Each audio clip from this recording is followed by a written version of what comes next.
Yom HaShoah, Holocaust Memorial Day, is marked on the 27th day of Nisan, the anniversary of the Warsaw Ghetto Uprising.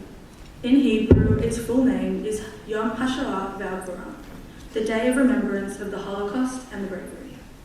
There was no shortage of bravery, which came in many forms. Stories of courage, of people holding on to their identity in the face of those who tried to erase it. Yom HaShoah Ve'Gvura is a call to honour the inspiring acts of bravery that sprung forth from hatred, violence and despair that was thrust upon millions of people. 80 years ago this month, the Warsaw Ghetto Uprising began. For nearly 4 weeks, Jews revolted against the Nazis as they entered the ghetto to deport its remaining inhabitants to concentration camps. The Warsaw Ghetto Uprising is deeply ingrained as one of the ultimate symbols of Jewish resistance in the Shoah.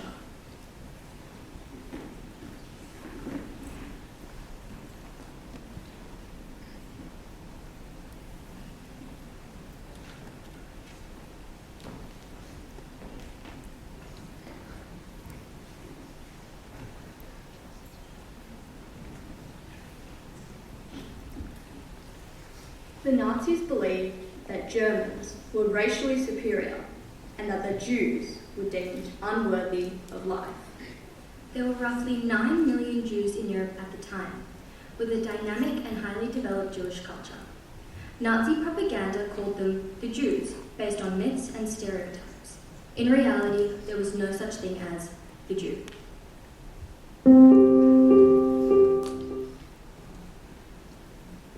Warsaw, the capital of Poland, was representative of the diversity of Jewish life before World War II.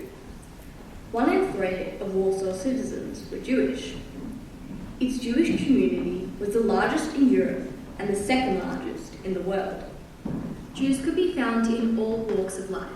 They were farmers, tailors, seamstresses, factory hands, accountants, doctors, teachers, and small business owners. Some families were wealthy, many more were poor. Some Jews were barely literate, others were university educated. Some Jews were secular and assimilated. Others were deeply immersed in religious life through study and tradition. All were doomed.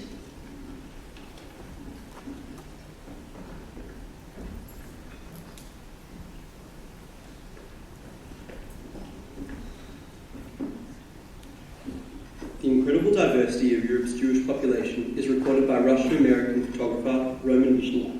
His book The Vanished World is the most detailed pictorial record of European Jewish culture before the final solution.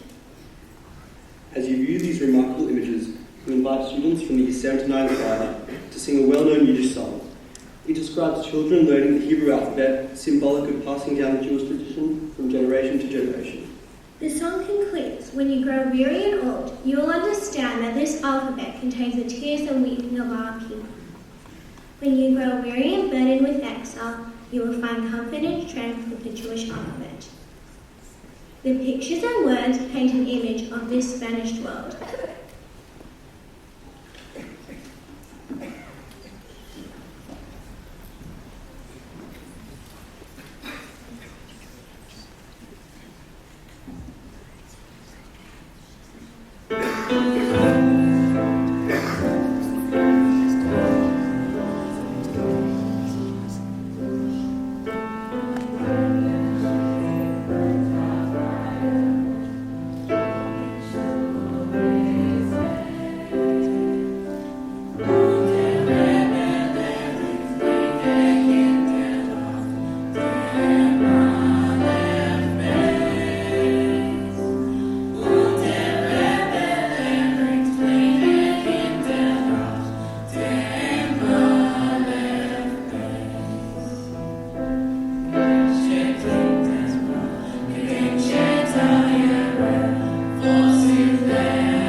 been prepared, shake, brands of fire, orange to his haze. Und Beleid, kleine Kinder, dem Aleph Beis. Und Beleid, kleine Kinder, dem Aleph Beis. Gedenkje kinderlach, gedenkje tijere, was leren dan. Zogje nog amol, tage nog amol, kom het alefon. Zogje nog amol, tage nog amol, kom het alefon.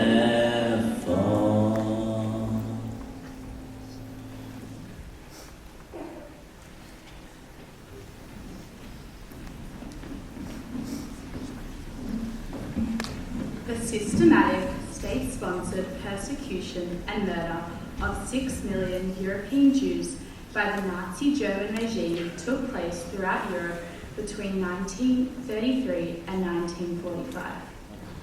Germany overran Poland, Denmark, Norway, Belgium, the Netherlands, Luxembourg, France, Yugoslavia, Greece, and Russia. When Germany invaded Poland in September 1939, the people of Warsaw were unprepared and helpless in the face of the German war machine. Warsaw surrendered in just over 3 weeks. From the first days of occupation, Jews were subject to forced labour, brutal attacks, strict anti-Jewish legislation, and confiscation of property. As the war intensified, so did the persecution of the Jewish people. Before implementing the final solution, and with it the industrial mass murder of European Jewry, the Nazis ordered that Jews be imprisoned in separate areas within cities. Very soon, these ghettos were set up all over Poland, with the largest in the capital, Warsaw.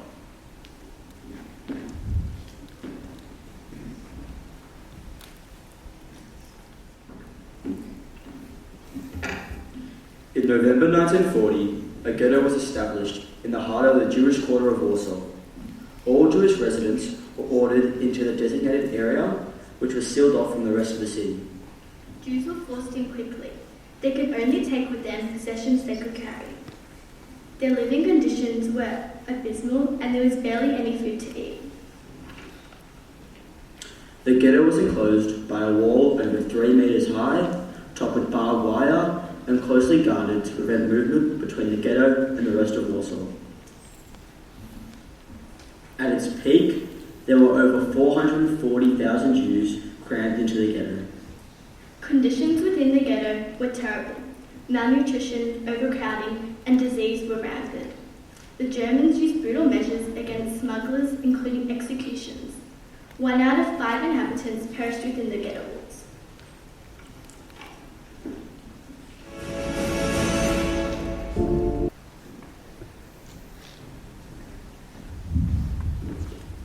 Starvation worsened and many became ill or perished.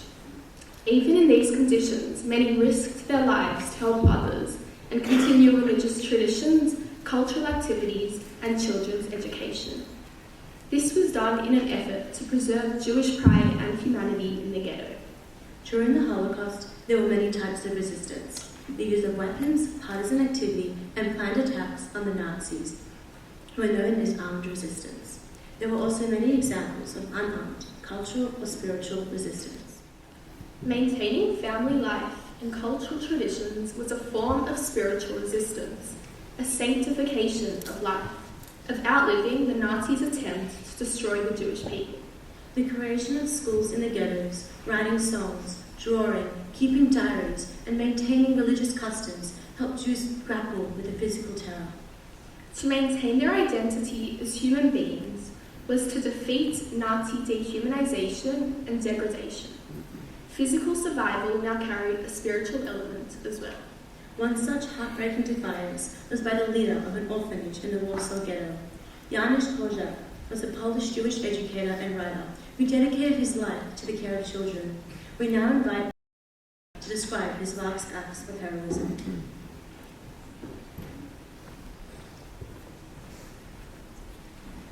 Janusz Korczak refused to abandon the children of his orphanage and chose to go with them to the gas chambers of Treblinka concentration camp.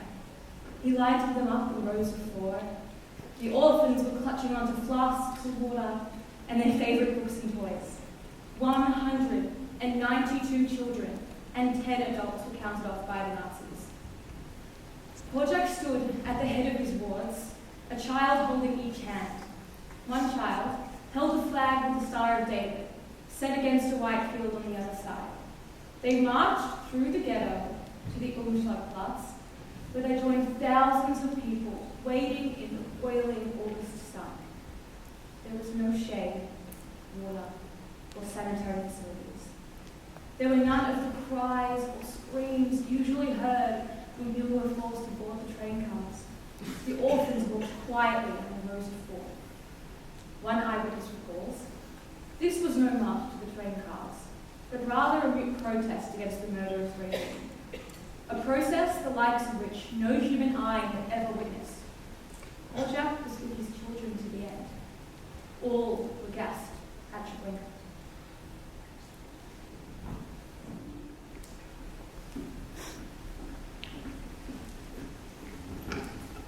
Many Jews in ghettos across Eastern Europe tried to arm themselves with smuggled and homemade weapons. However, no act of Jewish resistance during the Holocaust captured the imagination as much as the Warsaw Ghetto Uprising of April 1943. A few poorly armed, starving Jews holding off the might of Nazi power. In the summer of 1942, around 265,000 Jews were taken from the Warsaw Ghetto to the death camp in Treblinka. When reports of mass murder in the killing centre leaked back to the Warsaw Ghetto, a surviving group of mostly young people formed the Jewish Fighting Organisation. The commanders of the Warsaw Ghetto Uprising were not old, seasoned soldiers. They were young men and women, barely out of their teens, members of youth movements. They were Zionists, socialists and idealists. They had no military training or experience. Their motto was, "We will live with honour and we will die with honour." Jewish honour. We now invite to read the words of Mordechai Anamovich, leader of the Warsaw Ghetto Uprising. It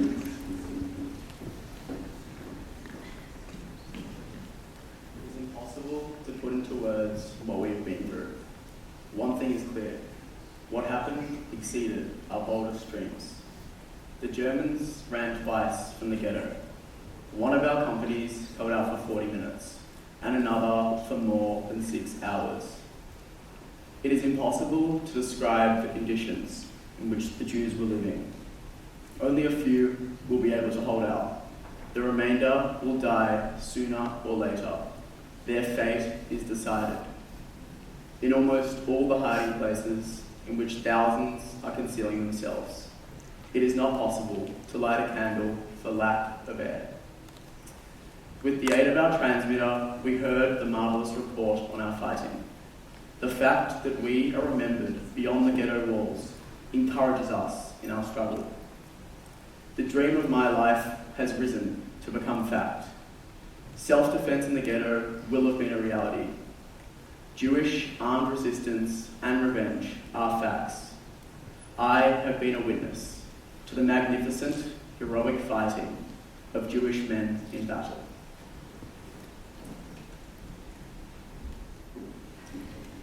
Yitzhak Zuckerman was another leader of the uprising. He was one of the few survivors. After the war, he was asked what military lessons could be learned from the uprising. Here is his response, read by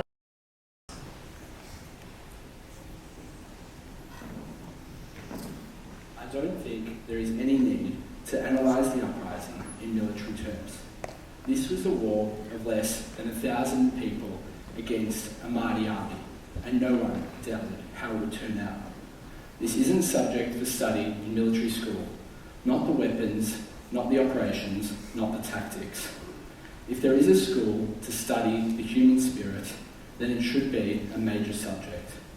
The really important things were inherent in the force shown by Jewish youth, after years of degradation, to rise up against the destroyer and determine what death they would choose, Treblinka or uprising.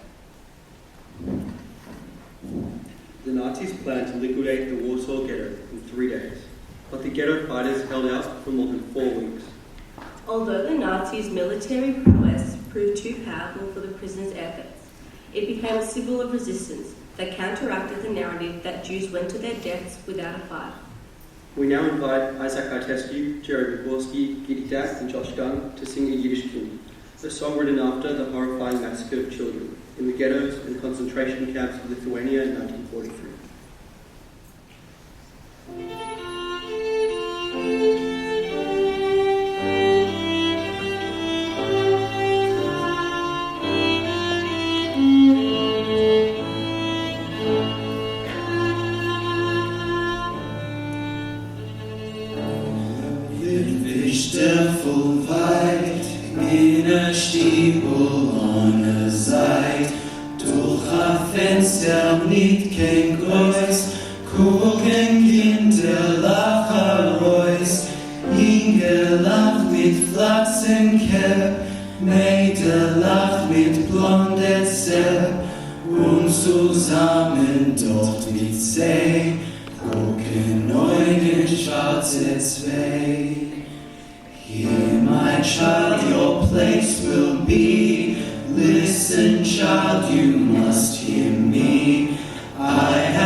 As a part of Hitler's final solution to the Jewish problem, millions of Jews were deported from locations throughout Europe to camps and murder sites in Poland. Transport was by way of cattle wagons, freight carts, cars and boxcars. Physical conditions of these transports were unbearably harsh. With no food or water, room enough only to stand, and a small barbed wire covered window for air, old people and young children suffered the terror of not knowing their fate. Many died from heat exhaustion and suffocation during transport to the camps. The Nazis built over 10,000 camps, including concentration camps, transit camps, forced labour camps, and death camps. They also built 6 killing centres known as extermination or death camps designed to carry out genocide. All 6 killing centres were in Poland: Chełmno, Belzec, Sobibor, Treblinka, Auschwitz-Birkenau, and Majdanek. Death camps existed only to kill people. 98% of Jews deported to these camps were killed within 24 hours of arrival. More than 3 million people, mostly Jews, were murdered in these camps. They died of starvation, disease, exhaustion, shootings, beatings, medical experiments, torture, and gassings. The poem Eli Eli was composed by Hannah Senesh, a paratrooper who jumped behind the Nazi enemy lines in an effort to rescue the Jews of Hungary. She was captured, tortured, and executed. Written in Eretz Israel, Eli Eli is about the beauty of the land, life, and faith.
In August 1943, 12-year-old Luba jumped from a cattle train packed with men, women and children, bound for the Treblinka death camp.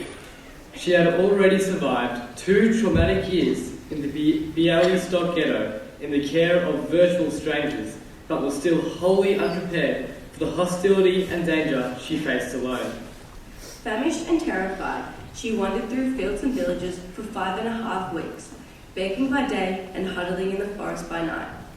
With no survival skills, she lived just long enough to be rescued by a group of Jewish partisans who brought her back to their hiding place deep in the forest. The importance of hearing your witness statement is not lost on us. We are privileged to have you here today to share it with us. Good afternoon, Rabbi Kenneth, teachers and students. Thank you. My name is Luba Olenski, and thank you for inviting me to speak. My story is, I was born in Lithuania, in a city called Kaunas, Kovno, in Jewish, and I had a very happy childhood. I had 2 brothers younger than me. I was the oldest of the 3 children. And my mother was always worried that I was too skinny and too pale.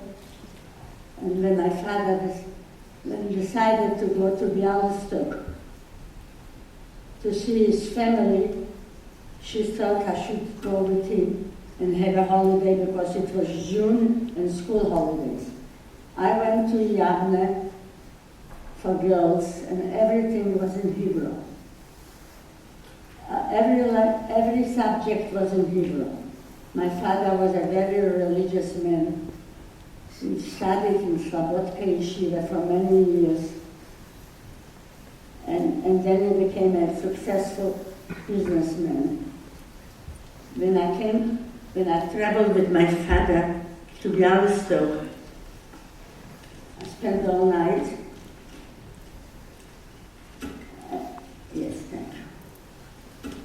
And I wanted to, and I was tired, but the next day they took me, my father and me, to show us Bialystok.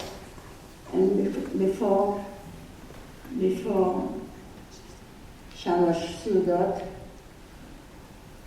I was tired, and my father put me down to sleep, and I was woken up by the sound of bombs. I didn't know what was happening. And I said, Daddy, what's happening? He said, Shama, child, it's a war. We'll be seeing you, Mom. We'll be going back to Mother soon. Well, I never saw my mother and my two brothers again. And a week later, and the Germans came into Bialystok at the end of June, on the 22nd, I think, of June, Friday, and they burned, and they pushed 2,000 people into our synagogue, women, children, and they belted the door, and they burned the synagogue together with the live people. After that, a week later, we had a noise in the corridor. I was staying with my cousin, my father's nephew, and then there were German soldiers saying, Laus, get out. And I said, Daddy, don't leave me here. I didn't know any of the family. I mean, they were strangers to me. But he said, they won't touch you. They only want men. They took 6,000 men, never to be seen again. And the women were left without husbands, brothers, fathers. And they said to the committee in the ghetto, if you produce a certain amount of gold, 15 kilos, we'll release the men. But the men were not alive anymore. They were killed the same day, and we didn't know about it. And every night I went to sleep, I cried for Mommy and Daddy. I was 10 years old. And I was left in the ghetto with a family that was strangers to me, but they behaved. They should have the real Gan Eden, what they did for me to save my life. And I was a child, and all of a sudden I became hungry. My mother used to pay me to have a glass of carrot juice, and all of a sudden I became hungry, and I was feeding a little boy, and I used to take a spoon for him and a spoon for myself. And that was 2 years in the ghetto. I survived one action, which is a surrounding of the ghetto. And people who worked for the Germans were not touched. And the mother of the little boy took me and the little boy into the factory where she worked for the Germans with felt. They made felt boots. And she hid us under a parcel of felt, and the Germans came in to check, and we survived. Finally, 2 years I was crying myself every night to sleep. I was looking for my parents, and nothing happened. And all of a sudden, we had a advertisement on all the posts in the ghetto. If all the Jews of the ghetto, 50,000 or 60,000, have to come to a certain place, and it was a hot August day, the 16th of August 1943. People were walking, and I was given a parcel to carry on my shoulders, and it was too heavy for me. And okay, thank you. It was too heavy for me, and her name was Sonia. And she said, "Drop it. Drop something from the parcel." I don't want it.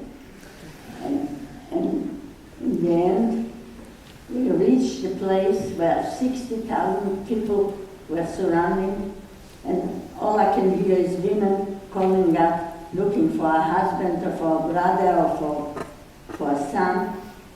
And every time they called out a name, somebody came with a club of a rifle and frightened her down by hitting her. And she was lying there like a dead body. The next morning, we were the first to be loaded into a wagon, and it was packed. I was sitting with the children.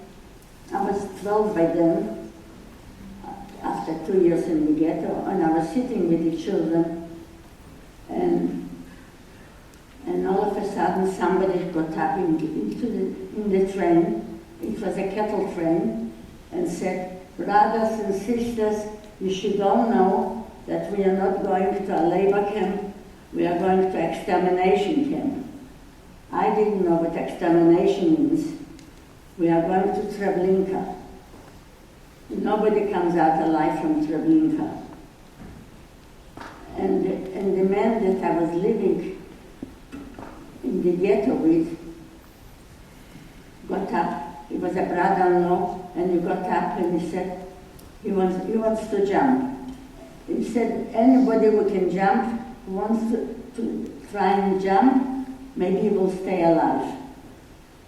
I went to look at him when he jumped, and he said, "No, what happened to him?" Oh my God, he hit his head in a post, he never got up.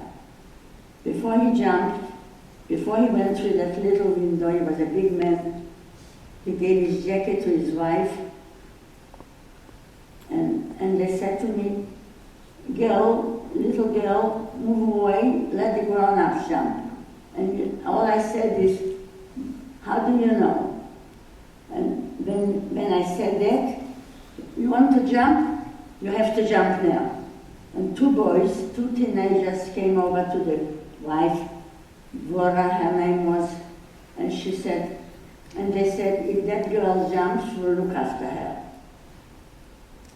So, before I realized, the boys jumped, and I was lifted up through the window, and I was standing on the other side of the platform, and somebody hit me on the hand. "Now you have to jump," because I would be too far away from the boys that jumped before me. And I didn't mention that the wife of the man that jumped and didn't get up put his jacket on me, and probably the jacket protected me. Then I jumped, and also saved my life, because the bullets were running between my legs, and I was unconscious when I jumped, and then a Polish woman woke me up, and she said, child, get up. They're finishing off anyone who's staying alive.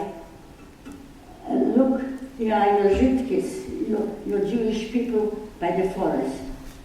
So when I ran, I started running, and when I get to the forest, I recognized the two boys that promised to look after me, and two other men, and they asked me, "Have you got something to exchange for food?"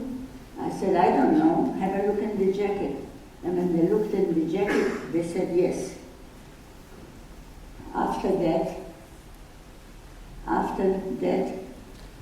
we were walking, and they said the next morning, when the sun rises, when we hear the first transport going to Treblinka, we can cross the railway lines, and on the other side, there are partisans.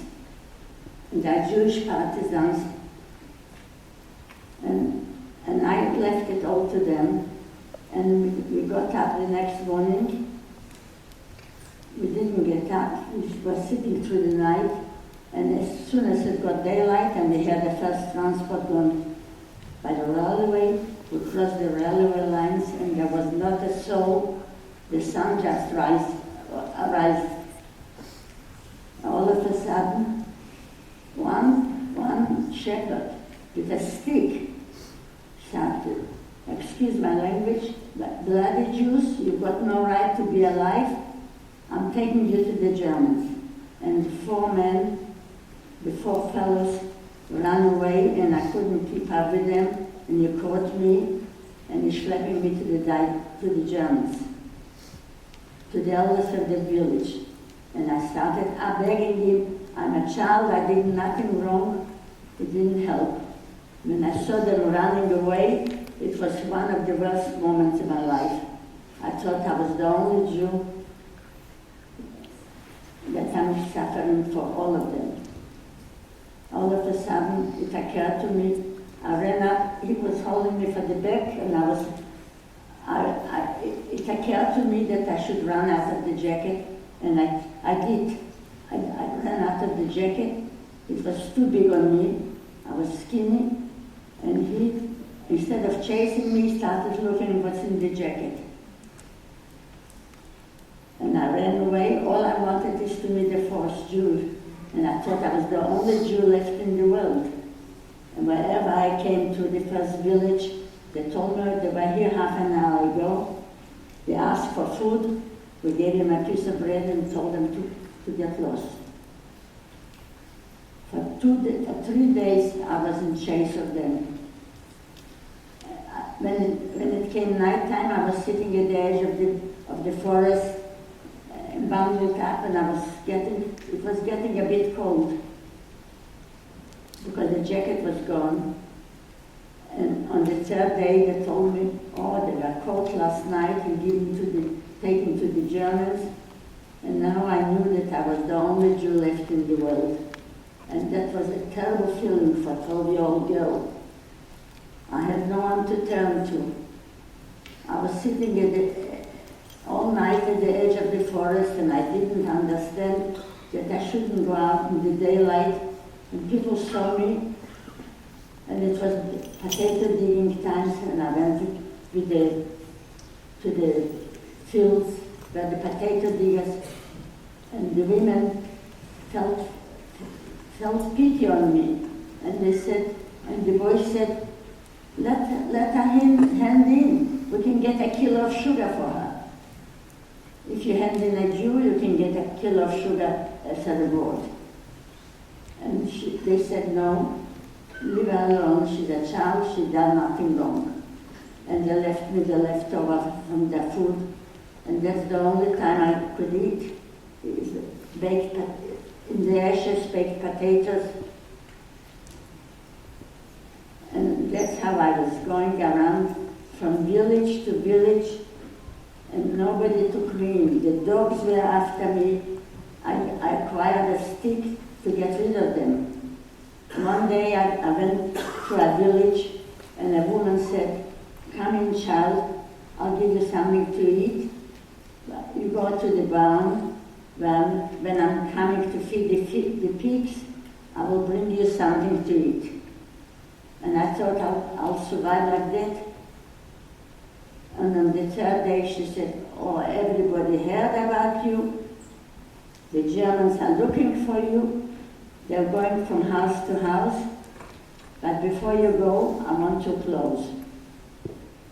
She said, I've got a girl at the same age, and I want your nice dress. And she gave me schmattes. I was wearing schmattes, and I couldn't wear the shoes.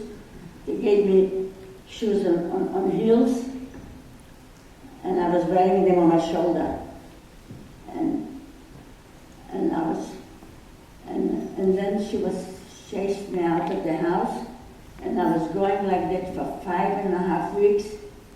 I thought, I went from village to village. I don't know where I was. Each house did not give me a piece of bread. Some did. Nobody took me in for the night.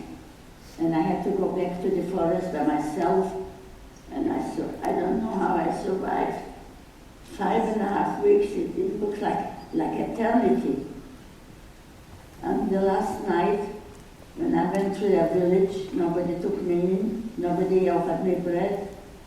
Only one woman at the end of the village was breastfeeding a baby, and she said, "Come in, child, I'll give you something hot to eat." As soon as she put down the soup, 3 boys came in. They said, "You keep the Jewess, and we'll bring the elders of the village, and we'll take her to the Germans." And she said, "Look what you've done to me. Now they're going to kill me and my baby. Run away, get out." And I started running through puddles, and the boys were after me. And then they stopped, and I reached the forest, and it was a moonlight night, and I decided that day that I'm going to give myself up.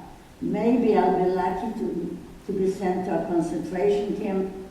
Maybe I'll be with other Jews, because to be the only Jew in the world is an awful feeling. I was walking the next morning just to give myself up to the village, downhill, when I met an old man, and he said, "Do you know that there are Jews in the forest?" I don't know what he was talking about. I saw the sons of Yankov. And they said, "If you wait by the well, they'll come and collect you at the evening." As I was walking, I didn't believe him. I thought he was sending Germans. I walked down a bit further, and another old man was going to church early in the morning, and he said, "There are Jews in the forest." I met them. And they said, if I need you to wait by the well, and they'll come and collect you in the evening. It was early morning, and I had nothing to lose, so I went to the well, and I was hiding in the shrubs, and I saw people coming for water, a lot of people, and I didn't know what to expect. And when I heard Jewish speaking, I'd forgotten what it sounds like. It looked like German. And I thought the Germans.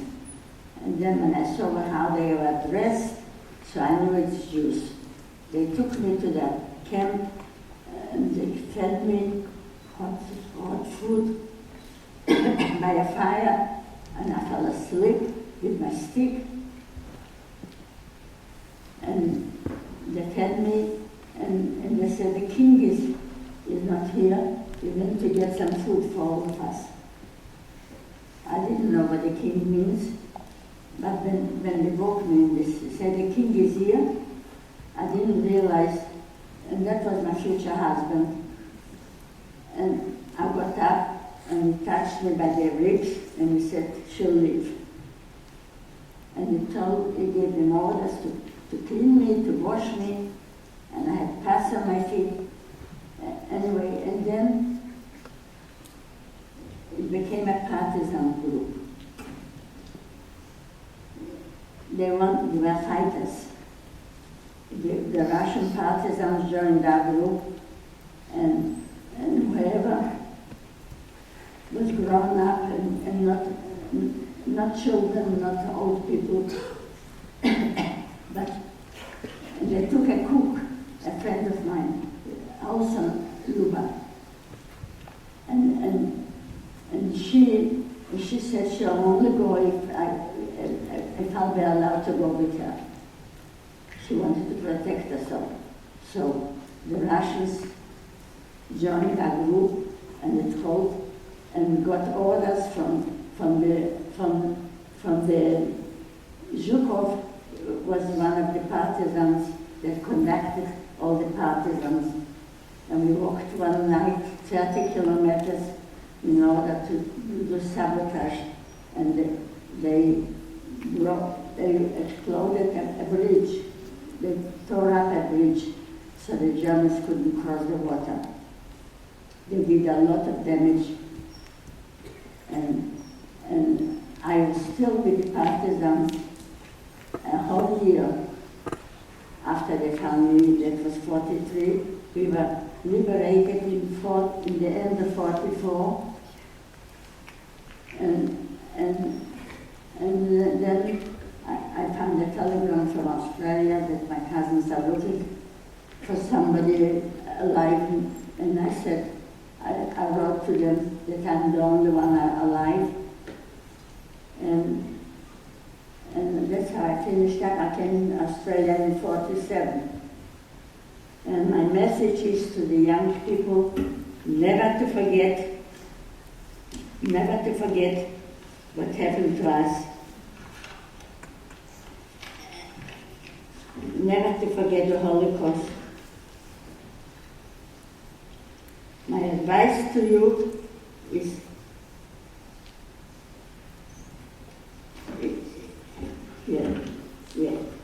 do not forget the Holocaust. Remember, do not forget 6 million victims.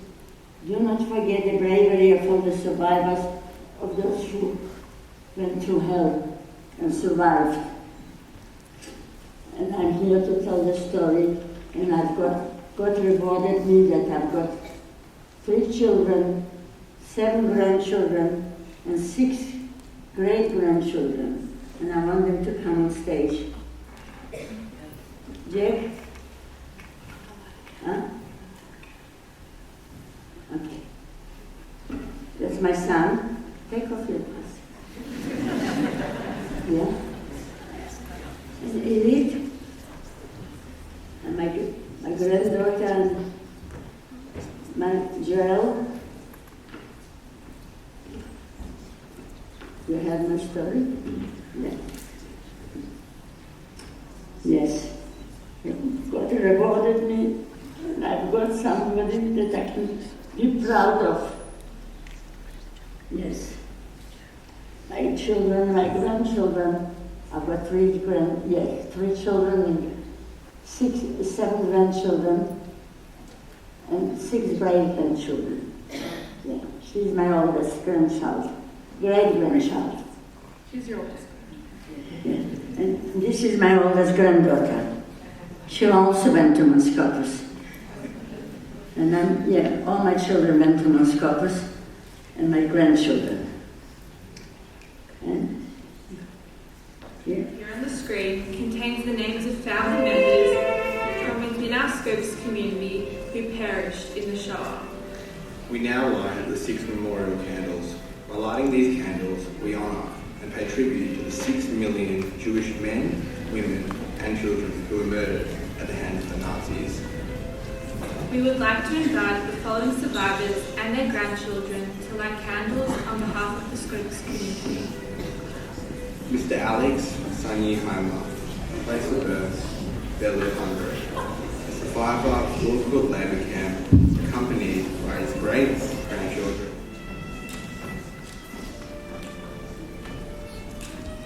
Magda Fischer, née Kron, born in Nagykello, Hungary, a survivor of Auschwitz, Korfring, sub-camp of Dachau, accompanied by her great-grandchildren.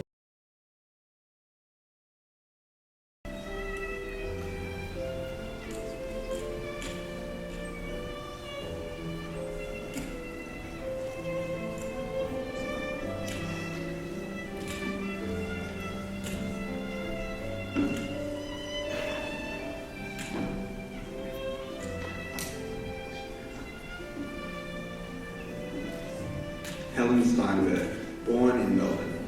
Helen is a child of survivors. She's lighting the memorial candle in honour of her parents, Moish and Luba, both from Poland.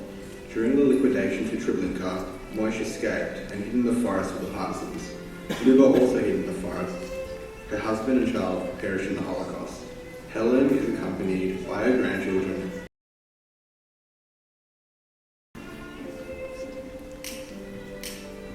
Mrs Bernadette Gore, born in Paris, France, a child survivor of the Holocaust in France, accompanied by her grandson.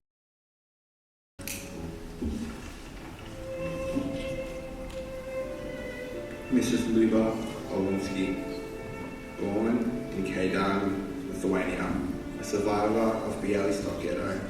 Mrs Olenski survived jumping from a train as a 12-year-old and living in the forests as a partisan. She is accompanied by her granddaughter and great-granddaughter.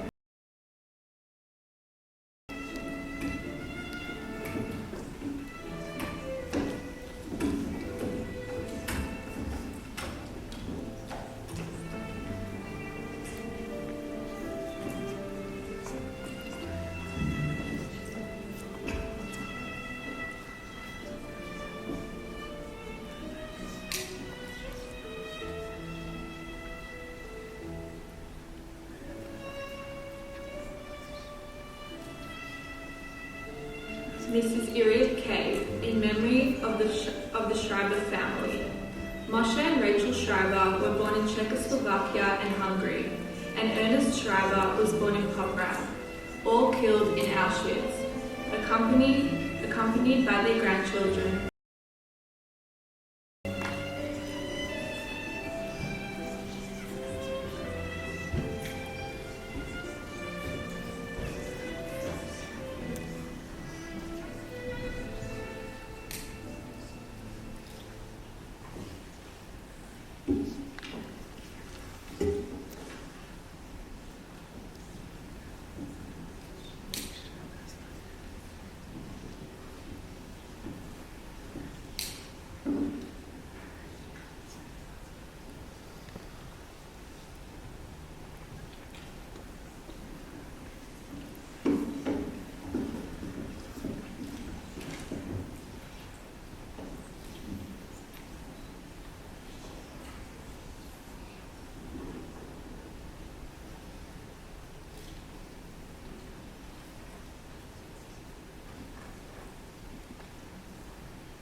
As we look at these 6 lights, imagine 6 million candles, each with the name of a Jewish soul.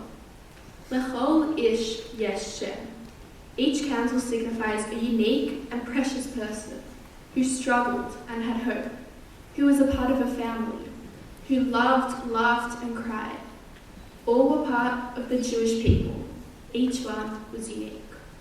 For each one who suffered, today we say, Zachor, Gedenk, remember, so that never again will mankind stand idly by whilst injustice prevails in our world. As we see the long list of names on the screen of departed loved ones from the Scopus community, take this moment to pause and reflect on the great loss felt by so many of us in the Scopus family.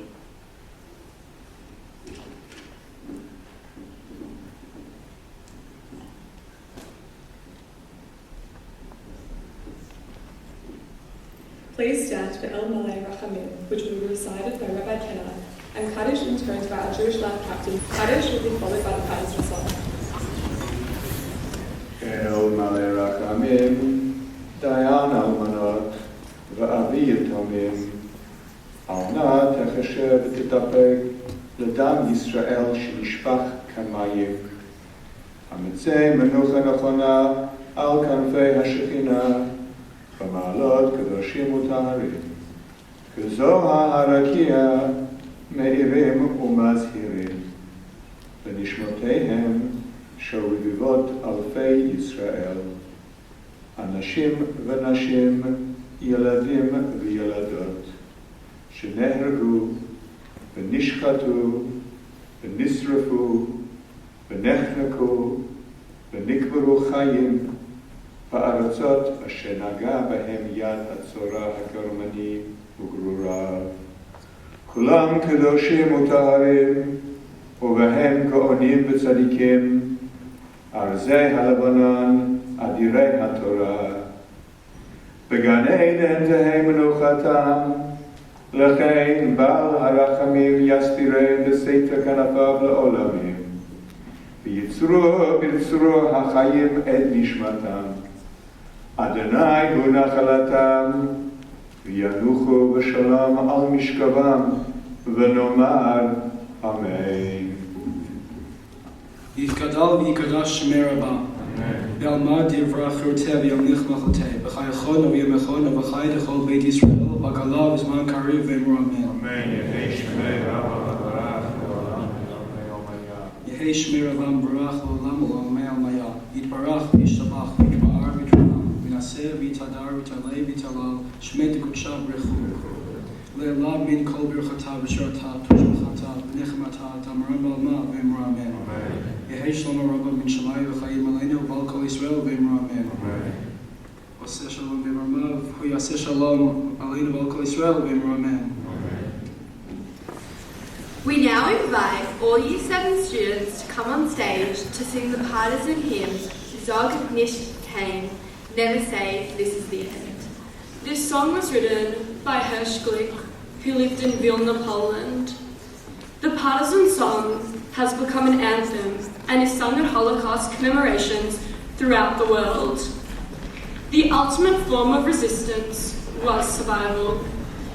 Never say that there is only death for you, though leaden skies may be concealing days of blue, because the hour that we have hungered for is near. Beneath our tread, the earth shall tremble. We are here. From the land of the palm trees to the far-off land of snow, we shall be coming with our torment and our woe. And everywhere has blood has sunk into the earth, shall our bravery and vigour blossom forth. We'll have the morning sun to set our day aglow, and all our yesterdays shall vanish with the foe. And if the time is long before the sun appears, then let this song go like a signal through the years. This song was written with our blood and not with lead. It's not a song that birds sing overhead.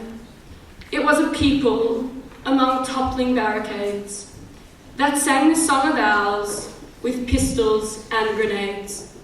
So never say that there is only death for you. Leaden skies may be concealing days of blue. Yet the hour that we have hungered for is near. Beneath our tread, the earth shall tremble. We are here.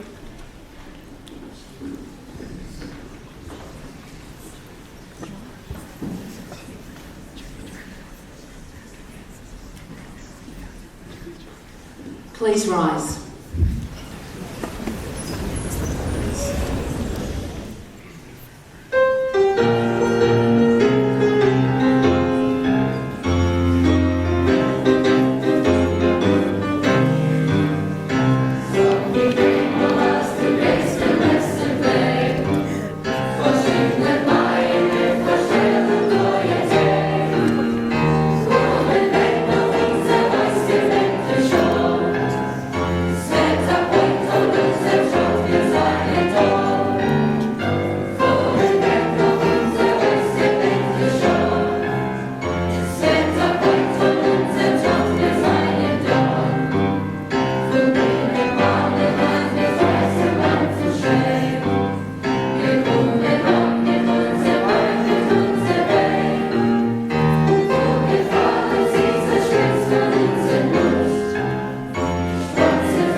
recall the horror, but also the bravery.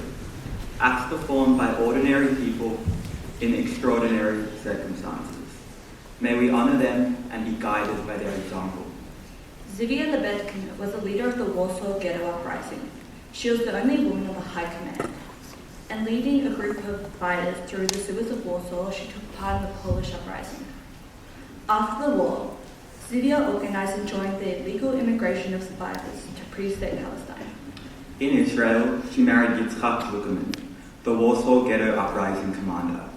Together with other surviving ghetto fighters and partisans, they founded Kibbutz Lohamei HaGhettot. They all fought in Israel's War of Independence.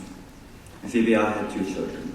In 2001, her granddaughter, Ronnie Zuckerman, became the Israeli Air Force's first female fighter pilot.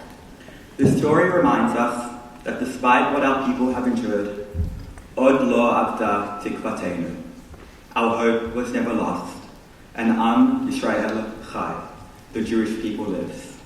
Please be upstanding for the singing of Hatikvah.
Thank you everybody for coming, for being here.